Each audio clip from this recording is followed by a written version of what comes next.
대전평화교회 새벽 말씀 나눔입니다.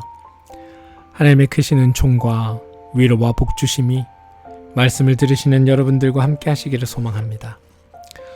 오늘은 2022년 10월 20일 목요일입니다. 그리고 오늘 하나님께서 우리에게 주신 말씀은 요한복음 7장 14절에서 18절 말씀입니다. 요한복음 7장 14절에서 18절입니다. 명절이 중간에 접어들었을 즈음에 예수께서 성전에 올라가서 가르치셨다. 유대 사람들이 놀라서 말하였다. 이 사람은 배우지도 않았는데 어떻게 저런 학식을 갖추었을까? 예수께서 그들에게 대답하셨다. 나의 가르침은 내 것이 아니라 나를 보내신 분의 것이다. 하나님의 뜻을 따르려는 사람은 누구든지 이 가르침이 하나님에게서 난 것인지 내가 내 마음대로 말하는 것인지를 알 것이다.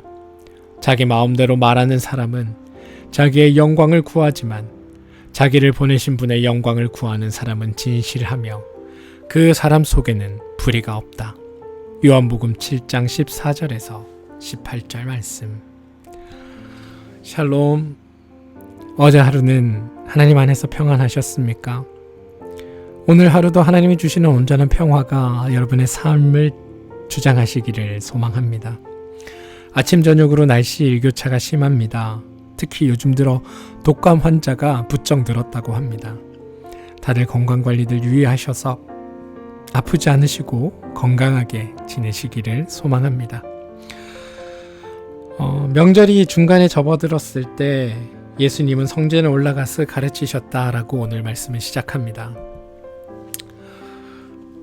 그런데 그 가르침을 들은 유대 사람들은 좀 놀랐습니다. 그들은 놀라 이렇게 이야기합니다. 이 사람은 배우지도 않았는데 어떻게 저런 학식을 갖추었을까? 사실 근데 이런 반응은 낯설지 않은 반응입니다. 우리는 체계적인 학교 교육을 받지 않은 사람이 무언가 삶의 본질을 꿰뚫는 말을 할 때면 대체적으로 놀란 반응을 보이기 때문입니다. 왜냐하면 우리는 지식이란 게, 세상의 모든 지식이란 게 배움을 통해서만 전달된다라고 생각하는 경향이 있습니다. 그래서 학식이 있는 사람들이 온갖 개념의 범주를 가지고 어렵게 복잡하게 설명하는 일들을 누군가 그냥 말 한마디로 이렇게 간단하게 모두가 이해할 수 있게 설명할 때, 또 말 한마디로 그 본질을 꿰뚫어서 말할 때 우리는 그 사람들 향해 지혜 있다라고 말합니다. 또 그런 사람들을 만날 때면 종종 놀라곤 합니다. 네, 예수님의 말씀도 마찬가지였습니다. 예수님의 말씀도 매우 직관적이고 예수님이 사용하신 언어는 간결했습니다. 종교적인 언어를 하나도 사용하지 않으시면서도 거룩의 세계를 듣는 이들에게 열어 보여주셨던 분이 바로 우리의 예수님이십니다. 때로는 물이 흐르듯 유장하고 또 때로는 폭포처럼 힘차게 쏟아지는 말씀에 사람들은 놀랐습니다.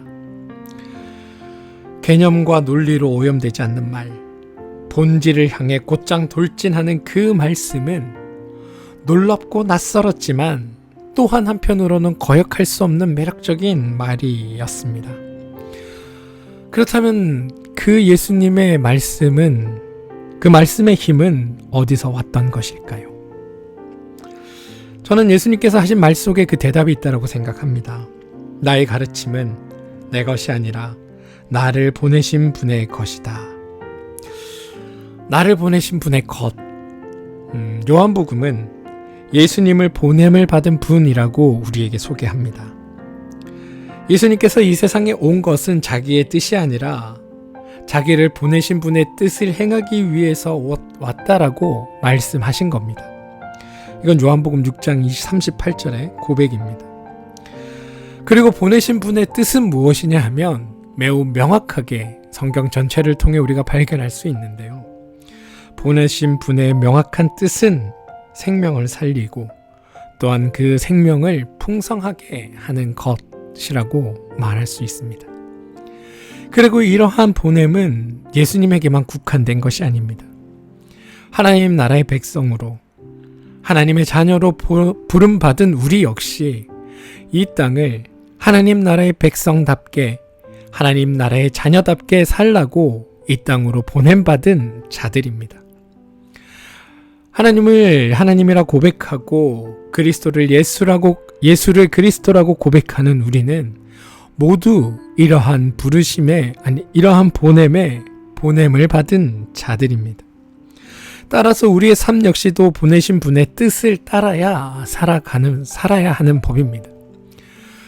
그렇게 본다면 보내신 분의 뜻인 생명을 살리고 생명을 풍성하게 하는 일에 모든 그리스도인들의 삶의 지향이 맞춰져야 하는 법입니다. 예수님은 하나님의 뜻을 따르려는 간절한 마음이 있는 사람이라면 당신의 가르침이 하나님에게서 난 것인지 아니면 마음대로 하는 말인지를 알 것이라고 말씀하셨습니다. 그러면서도 예수님은 사람들에 의해 발설된 말이 하늘에서 온 것인지 아닌지를 분별할 수 있는 시금석 하나를 우리에게 제시해 주십니다. 뭐냐면 자기의 영광을 구하는 이들의 말은 믿을 게 못되고 보내신 분의 영광을 구하는 사람의 말은 믿어도 좋다라는 겁니다. 우리는 수많은 말의 홍수 속에 살아갑니다. 그리고 그 말들 속에서 우리는 다양한 삶의 목적들을 발견할 수 있게 됩니다. 그런데 적어도 그리스도인이라면 그의 삶의 지향이 바로 하나님을 향해 있어야 합니다. 그리고 하나님을 향해 있다는 말은 우리를 보내신 하나님의 뜻을 통하여 하나님께 영광 돌리는 삶을 산다라는 의미와도 일맥상통합니다. 그리고 보내신 분의 뜻이라는 건 아까도 말씀드렸다시피 생명을 살리고 생명을 풍성하게 하는 일에 우리가 보냄을 받았습니다. 따라서 그 사람의 삶의 지향이 자기의 이익과 목적이 아니라 다양한 생명을 풍성하게 하는 일에 또 생명을 살리는 일에 그가 삶의 지향이 있다면 그 사람의 말은 믿어도 좋다라는 말입니다. 그리고 그리스도인들은 이러한 삶의 지향을 향해 나아가야 합니다. 하지만 우리는 이 둘 사이를 좀 구분하기 어려울 때들이 많습니다.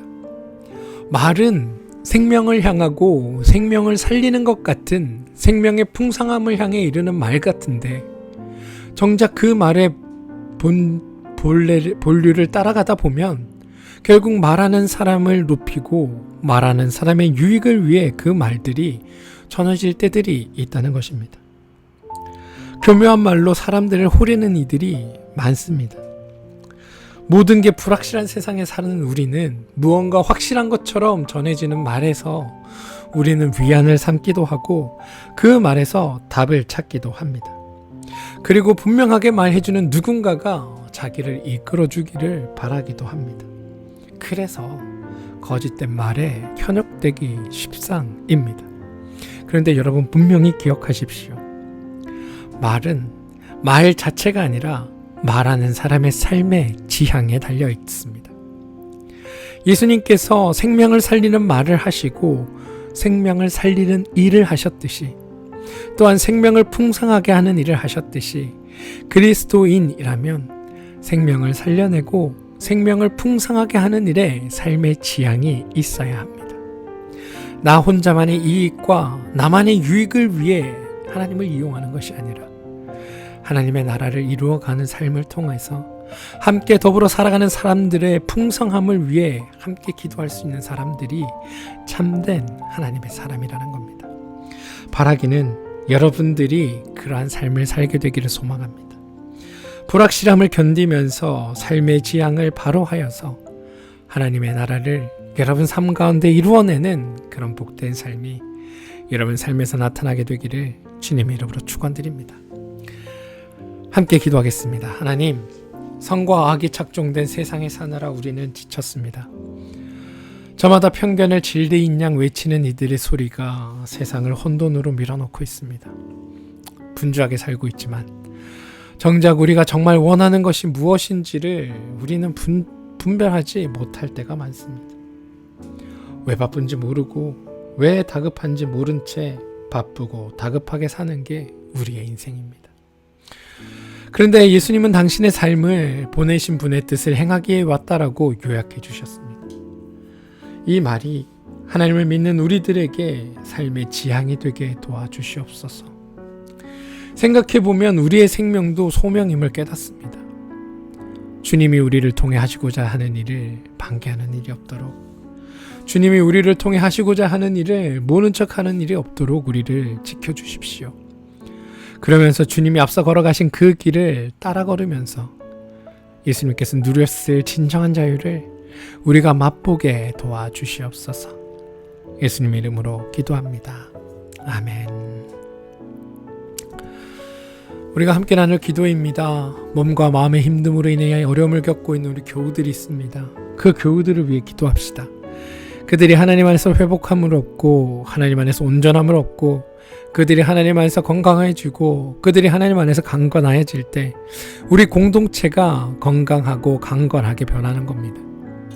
그들의 건강함이 우리와 무관한 것이 아니라 그들의 건강함이 바로 우리의 공동체와 공동체의 건강함과 직결되어 있음을 깨달으시고 그들이 온전히 회복함을 통하여 하나님의 살아계심과 역사하심을 우리 공동체가 함께 보고 또 그렇게 역사하셨던 하나님을 우리가 온전히 나누게 되는 복된 일이 우리 삶에서 나타나게 되기를 소망합니다.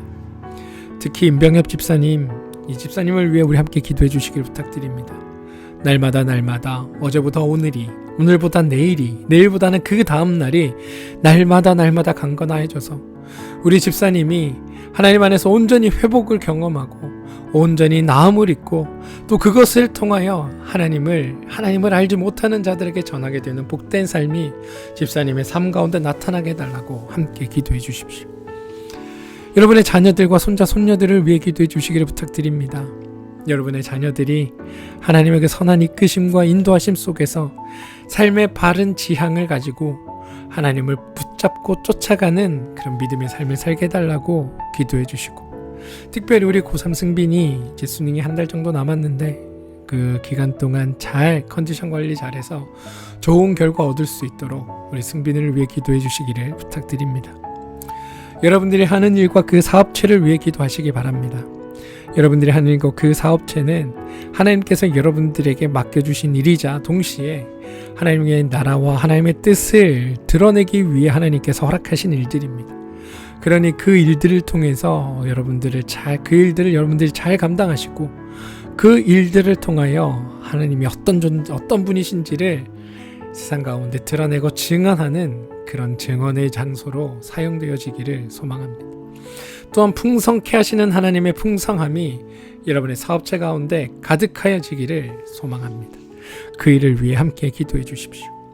교회를 위해 기도해 주시기 바랍니다. 우리 평화교회가 하나님의 지음받은 그 지음의 뜻대로 우리가 이 땅의 평화를 위해 하나님의 평화를 이루기 위해 쓰임받는 선한 공동체가 되게 해주시고, 먼저 우리 안에 하나님의 평화를 이루어내어서 우리가 하나님의 온전하신 은혜 안에 기쁨과 감사를 누리는 복된 삶을 살아가게 되는 그런 아름다운 교회 되게 해달라고 기도해 주십시오. 또한 목회자인 저를 위해서도 기도를 부탁드립니다. 이 땅의 항구적인 평화를 위해 우리 함께 기도해야 합니다. 러시아와 우크라이나 전쟁뿐만이 아니라 지금 남과 북이 벌이고 있는 이 전쟁의 기운들이 이 땅에서 온전히 사라지고 더 이상 전쟁 무기가 이 땅에서 생산되지 않고 서로가 평화를 위해 함께 힘을 모으는 일들이 나타나게 해달라고, 이 땅에 하나님의 온전한 평화가 드러나게 해달라고 함께 기도해 주시기를 부탁드립니다. 오늘 하루 여러분들의 기도가 이 땅을 살리고 우리를 살리고 교회를 살리고 우리의 이웃들을 살려냅니다. 함께 기도하겠습니다.